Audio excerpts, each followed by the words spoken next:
Night வந்து பார்த்தீங்கன்னா சுண்டக்காய் வத்த குழம்பு வந்து சுண்டக்காய் வந்து வாங்கி ஒரு 2 days ஆயிடுச்சு. ஸோ நம்ம வந்து இதை இடிச்சுட்டு அதுக்குள்ளே வந்து பார்த்தீங்கன்னா சீட்ஸ் எல்லாம் வந்து நல்லா வாட்டர் வச்சு வாஷ் பண்ணி எடுத்துக்கிட்டு வந்து பார்த்தீங்கன்னா நான் இப்போ ஆயில் வந்து எடுத்திருக்கேன். ஸோ அந்த வத்த குழம்புக்கான வந்து பார்த்தீங்கன்னா ஆயில் வந்து எடுத்திருக்கேன். இது வந்து பொட்டேட்டோ ஃப்ரை பண்ணனா, ஸோ அதுலேயே வந்து ஆயில் வந்து சேர்த்துருக்கேன். இப்போ சுண்டக்காய் வந்து சேர்த்துக்கலாம்.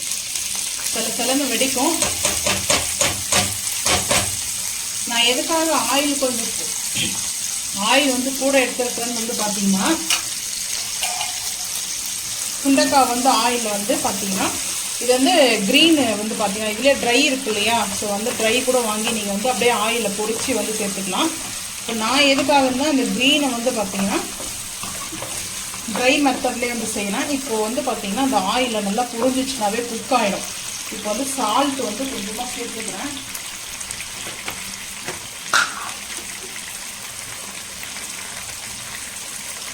கொஞ்சமாக வந்து பிங்க் சால்ட் எடுத்துக்கிறேன். நான் ராக் சால்ட் எடுத்துக்கிறேன். ஸோ ஒயிட் சால்ட் இல்லை, நீங்கள் வேணால் ஒயிட் சால்ட் கூட எடுத்துக்கோங்க, அது உங்களோட விருப்பம்னா. இந்த சுண்டக்காய் வந்து பார்த்தீங்கன்னா ஹீட் அதிகமாக இருக்கும். இந்த மழை சீசனில் மழை டைமில் கோல்டு அதிகமாக இருக்கிறவங்களுக்கு வந்து இந்த சுண்டா வத்தல் வந்து பார்த்தீங்கன்னா காரக்குழம்பு வத்த குழம்பு சொல்லுவாங்க இல்லையா, ஹோட்டலெல்லாம் வந்து பார்த்தீங்கன்னா நம்மளுக்கு ஃபைனலாக சாப்பிட்டு ரைஸுக்கு வந்து டால் பருப்பு பொடியெல்லாம் கொடுப்பாங்க. ஃபைனலில் வந்து பார்த்தீங்கன்னா இந்த சுண்டா வத்தல் வந்து குழம்பு நம்மளுக்கு கொடுப்பாங்க. ஸோ அந்த டேஸ்ட்டில் தான் வைக்க போகிறோம். இப்போது நம்ம வந்து இந்த ஆயிலில் வந்து பொரிச்சு சுண்டக்காய் வந்து சேர்க்கறதுனால அது வந்து பார்த்திங்கன்னா சாப்பிடாதவங்க கூட வந்து சாப்பிடுவாங்க. சுண்டக்காய் வத்த குழம்பு வந்து சில பேருக்கு பிடிக்காது. ஆனால் இந்த மாதிரி ட்ரை பண்ணி பாருங்கள், டேஸ்ட் அல்டிமேட்டாக இருக்கும். நான் ஃபஸ்ட்டு வந்து இந்த ஆயிலில் இது கரெக்டாக வந்து நம்மளுக்கு அந்த வத்தல் வந்து பார்த்திங்கன்னா அந்த கலர் மாறி வரும். அந்த சுண்ட வத்தல் வந்து பார்த்திங்கன்னா வத்தல் போடுவோம் இல்லையா, அது வந்து மோரில் வத்தல் போடுவாங்க, போட்டு சன்லைட்டில் வந்து ட்ரை பண்ணி சேல் பண்ணுவாங்க. இது பச்சையாக இருக்கிறதுனால வந்து பார்த்திங்கன்னா நேச்சுரலாக அப்படியே வந்து குக் பண்ணலாம். கிரேவி வந்து சுண்டக்காய் வந்து வத்த குழம்பு வைக்கலாம். ஆனால் எனக்கு வந்து அப்படி பிடிக்காது, ரொம்ப ஹார்டாக தெரியும். ஸ்கின்னே ரொம்ப ஹார்டாக இருக்கும். மட்டன் கூட குக் ஆகிடும், அவ்வளோ சீக்கிரத்தில் இது குக் ஆகாது. ஸோ இது குக் ஆகட்டும். ஸோ அதுக்குள்ளே நம்ம வந்து வெங்காயம் தக்காளி கிரேவிக்கு தேவையானதெல்லாம் ரெடி பண்ணிட்டு வந்து பார்க்கலாம். நாங்கள் ஆனியன்லாம் வந்து பார்த்திங்கன்னா பொடிசாக கட் பண்ணி வச்சுட்டேன். தக்காளி வெங்காயம்லாம் கட் பண்ணி வச்சாச்சு. இங்கே வந்து பார்த்திங்கன்னா நல்லா பொரிஞ்சு வந்துருச்சு. அந்த க்ரீன் வந்து பார்த்திங்கன்னா கலர் மாறி இருக்குது. நைட்டு வந்து பார்த்திங்கன்னா வீடியோ எடுத்துகிட்டு இருப்போம். 2 days-ஆக இந்த வத்த குழம்பு எனக்கு ரொம்ப ரொம்ப பிடிக்கும், என்னோடய ஃபேவரெட்டு. ஸோ இந்த வத்த குழம்புக்கு வந்து பார்த்திங்கன்னா மெயினாக வந்து வத்த குழம்புடைய இந்த மசாலா பவுடர். ஸோ அதை நான் இன்னொரு நாள் வந்து ஷேர் பண்ணுறேன். உங்களுக்கு வேணும்னா சொல்லுங்கள். நான் அது வந்து எப்படி வந்து வத்த குழம்புக்கு மசாலா ரெடி பண்ணுறது தனியாக ஒரு வீடியோ உங்களுக்கு போஸ்ட் பண்ணுறேன். 2 days ஆச்சு மசாலா ரெடி பண்ணி வச்சு.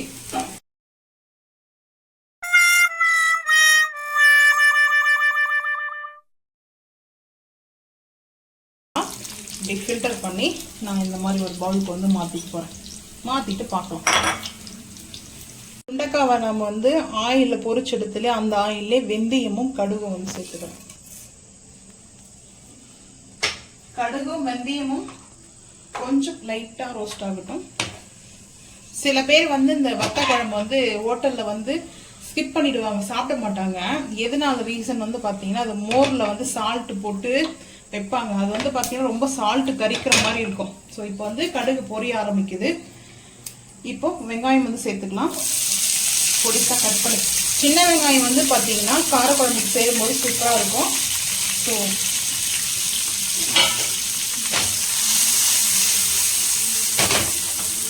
வத்த குழம்புக்கு வந்து சின்ன வெங்காயம் போட்டு சேர்த்துக்குன்னா டேஸ்ட் அல்டிமேட்டாக இருக்கும். நான் வந்து பார்த்தீங்கன்னா இந்த பெரிய சைஸ் வெங்காயம் தான் சேர்த்துருக்கேன். நீங்கள் சின்ன வெங்காயம் கிடச்சா வாங்கி ட்ரை பண்ணி பாருங்கள். ஸோ இப்போ வெங்காயம் வந்து வதங்கட்டும். கொஞ்சமாக மிளகு சேர்த்துக்கிறேன். மிளகு வந்து பார்த்தீங்கன்னா இந்த கார குழம்புக்கு வந்து கம்பல்சரி வந்து இருக்கணும். கொஞ்சமாக லைட்டாக அந்த மிளகு வந்து. கருவேப்பிலையும் வந்து சேர்க்கலாம். அதனால முடிஞ்சிச்சு, கருவேப்பிலை வாங்கிட்டு வரல. அதனால் வெங்காயம் வந்து தக்காளி வந்து சேர்த்துக்கிறேன்.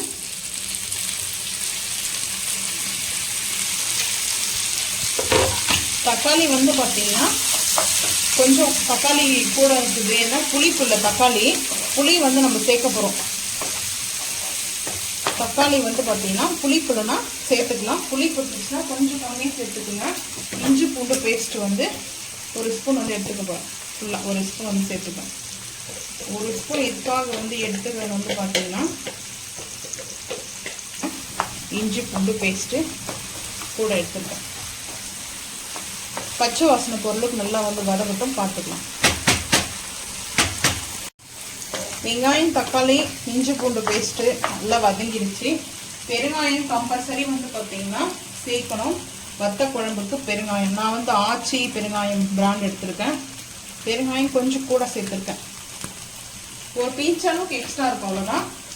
அதுக்கப்புறம் சால்ட் வந்து பார்த்தீங்கன்னா பிங்க் சால்ட்டு தான் நான் எடுத்திருக்கேன். ராக் சால்ட்டு ஒரு 1/4 டீஸ்பூன் எடுத்துருக்கேன். வேணும்னா நம்ம அப்புறம் கூட ஆட் பண்ணிக்கலாம். அதுக்கப்புறம் காஷ்மீரி மிளகாய் பவுடர் வந்து எடுத்துருக்கேன்.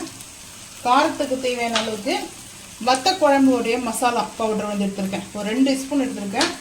அதுக்கப்புறம் டர்மரிக் பவுடர் மஞ்சத்தூள் வந்து ஒரு 2 பிஞ்ச் அளவுக்கு எடுத்துருக்கேன். ஸோ இப்போது இந்த மசாலாலாம் பாருங்கள் நல்ல ஸ்மெல்லு. ஸோ இப்போ நல்லா அது மிக்ஸ் பண்ணிக்கலாம்.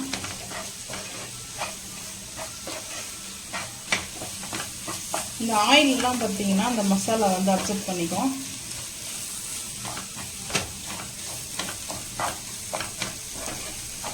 இப்போது நம்ம அந்த பொரிச்சு வச்சுருக்கிறோம் இல்லையா சுண்டக்காய் வத்தல், அது வந்து சேர்த்துக்கலாம். வத்தல் இல்லை சுண்டக்காய் வந்து இது வந்து க்ரீன் தான், நான் வந்து அப்படியே வந்து ஆயிலில் பொரிச்சு எடுத்திருக்கேன். இந்த ட்ரை சுண்டக்காய் வரும் பார்த்தீங்களா வத்த குழம்பு வைக்கும்போது, அப்போ சால்ட்டு வந்து கம்மியாக சேர்த்துக்குங்க. ஏன்னா அந்த கருவாடு மாதிரி தான் வந்து பார்த்தீங்கன்னா சால்ட் அது வந்து இப்போ வந்து பார்த்தீங்கன்னா புளி வந்து சேர்த்துக்கிறேன்.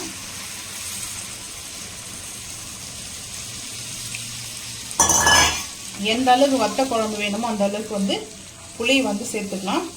நான் இன்னும் கொஞ்சம் தண்ணி வந்து ஆட் பண்ண போகிறேன். புளி வந்து பார்த்தீங்கன்னா எந்த அளவுக்கு சேர்த்துருக்குறோன்னா ஒரு பெரிய நெல்லிக்காய் சைஸ் அளவுக்கு வந்து சேர்த்துருக்கேன். கொஞ்சம் தண்ணி வந்து ஆட் பண்ணிக்கிறேன். ஆட் பண்ணிவிட்டு மிக்ஸ் பண்ணிக்கலாம். தண்ணியாக இல்லாமல் கொஞ்சம் கிரேவியாக வந்து சேர்த்துக்கிறேன். இன்னும் கொஞ்சம் தண்ணி சேர்த்துக்கலாம். ஏன்னா நம்ம இந்த திக்னஸ் வந்து பார்த்தீங்கன்னா நம்ம வத்த பொடி மசாலா வந்து ஆட் பண்ணோம் இல்லையா, ஸோ அந்த மசாலா தான் வந்து பார்த்தீங்கன்னா நம்மளுக்கு இவ்வளோ திக்னஸ் வந்து வர்றது.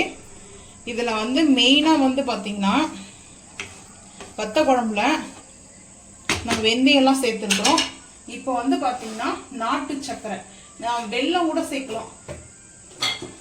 பாம் சுகர் ஒரு 1/2 ஸ்பூன் எடுத்துருக்கேன். ஏன்னா இந்த சுகர் வந்து பார்த்தீங்கன்னா அவ்வளோ ஸ்வீட்னஸ் கிடையாது, அதனால நான் வந்து பார்த்தீங்கன்னா ஒரு 1/2 ஸ்பூன் எடுத்துருக்கேன். அந்த புளிப்பு காரம் இனிப்பு ஸோ இதெல்லாம் சேர்த்து அறுசுவையாக அந்த ஃபைனல் தண்ணி திக்னஸ் இருந்தால் போதும். நம்ம கேப் போட்டு மூடிட்டு ஒரு லோ ஃப்ளேமில் வந்து பார்த்தீங்கன்னா ஒரு 10 நிமிஷம் வந்து வைக்க போகிறேன். ஹை ஃப்ளேம் வைக்க மாட்டேன், ஏன்னா நான் கிரேவி வந்து பார்த்தீங்கன்னா ரொம்ப வந்து தண்ணியை வந்து ஆட் பண்ணலை. ஸோ அதனால் வந்து பார்த்தீங்கன்னா 10 நிமிஷம் கழிச்சு நல்லா அந்த ஆயிலெல்லாம் பிரிஞ்சு வரும். கொஞ்சம் ஆயில் கூட தான் இருக்கும் வத்த குழம்புல. ஸோ 10 நிமிஷம் கழிச்சு ஓப்பன் பண்ணி பார்க்கலாம் வாங்க. 10 நிமிஷம் ஆயிடுச்சு.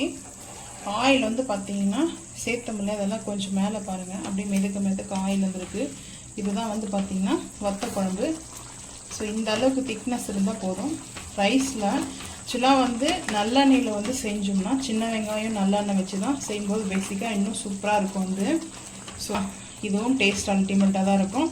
அதுக்கப்புறம் நல்லெண்ணெய் வந்து பார்த்தீங்கன்னா ரைஸ் மேலே கொஞ்சம் ஒரு 2 டீஸ்பூன் வந்து நல்லெண்ணெயோ இல்லை கீயை கூட ஆட் பண்ணிவிட்டு அதுக்கப்புறம் இந்த வத்த குழம்பு வந்து சேர்த்து சாப்பிடும்போது அவ்வளோ டேஸ்ட் அருமையாக இருக்கும். ஸோ இப்போ நைட்டு வந்து இங்கே பார்க்குறதுக்கு எப்படி இருக்குது, நல்லா ரெட்டிஷாக இருக்குது பார்த்தீங்கன்னா. ஸோ அந்த மசாலா நம்ம ஆட் பண்ணதுனால வீடியோவில் எப்படி தெரியுதுன்னு தெரியல. ஸோ வந்து பாருங்கள் இந்த அளவுக்கு திக்னஸ் இருக்கணும். இந்த நம்ம சுண்டைக்காய் வந்து பச்சையாக இருக்கிறதுனால நம்ம வந்து பார்த்திங்கன்னா அந்த க்ரீனோடு இருக்கிறதுனால அதை நம்ம இடித்து எடுத்துட்டு ஆயிலில் பொரிச்சு எடுத்துட்டோம். இப்போ நம்ம இந்த டைமில் சுண்டை வத்தல் வந்து பார்த்திங்கன்னா இதுதான் ரொம்ப டேஸ்ட் அல்டிமேட்டாக இருக்கும். இப்போ ட்ரை வந்து பார்த்திங்கன்னா சுண்டை வத்தல் அதை ஆயிலில் பொரிச்சிட்டு இந்த ஸ்டேஜில் தான் வந்து பார்த்திங்கன்னா இந்த கரெக்டாக இந்த நம்ம வத்தி வரும்போது சேர்த்துருவோம். ஸோ இப்போ இந்த வந்து பார்த்திங்கன்னா இதோட நல்லா மிக்ஸ் ஆகி அந்த புளியோட டேஸ்ட்டும் அல்டிமேட்டாக இருக்குது. டேஸ்ட்டு ரொம்ப ரொம்ப சூப்பராக இருக்குது. இந்த வத்த குழம்பு வந்து பார்த்தீங்கன்னா ரொம்ப பேருக்கு ரொம்ப பிடிக்கும். ஸோ உங்களுக்கு ஃபேவரட் இருந்தால் மறக்காமல் வந்து கமெண்ட் பண்ணுங்கள்.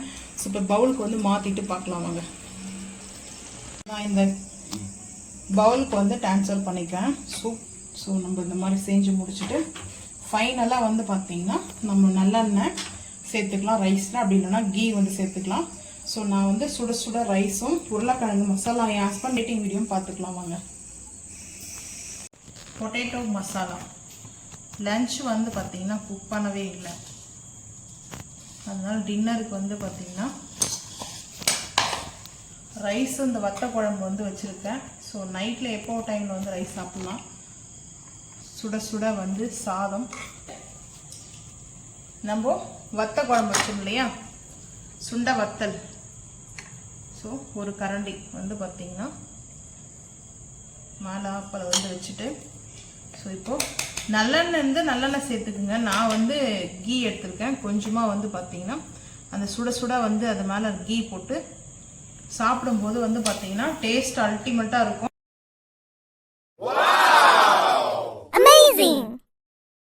பிடிச்சா லைக் பண்ணுங்கள், ஷேர் பண்ணுங்கள், சப்ஸ்கிரைப் பண்ணுங்கள், பெல் ஐக்கன் வந்து கிளிக் பண்ணுங்கள், மறக்காம சேனல் வந்து ஃபாலோ பண்ணுங்கள். அப்போ தான் நம்ம போகிற வீடியோ உங்களுக்கு நோட்டிஃபிகேஷனாக வரும். தேங்க்யூ.